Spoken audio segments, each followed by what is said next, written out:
പലപ്പോഴും നാം ഉച്ചയ്ക്ക് വുളു ചെയ്യാനൊരുങ്ങുമ്പോൾ പൈപ്പിലൂടെ വരുന്ന വെള്ളം വളരെ ചൂടുള്ളതായിരിക്കും. എങ്കിലും ആ ചൂടുള്ള വെള്ളം കൊണ്ട് നാം മുഖം കഴുകുന്നു, കൈ കഴുകുന്നു, അങ്ങനെ വുളു ചെയ്യുകയാണ്.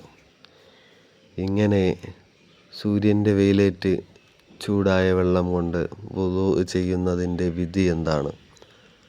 കർമ്മശാസ്ത്ര പണ്ഡിതന്മാർ പറയുന്നു, അങ്ങനെ വെയിൽ കൊണ്ട് ചൂടായ വെള്ളം കൊണ്ട് വുളു ചെയ്താൽ വുളു ശരിയാകുമെങ്കിലും അത്തരത്തിലുള്ള വെള്ളം ശുദ്ധീകരണത്തിനു വേണ്ടി ഉപയോഗിക്കൽ കറാഹത്താണ്.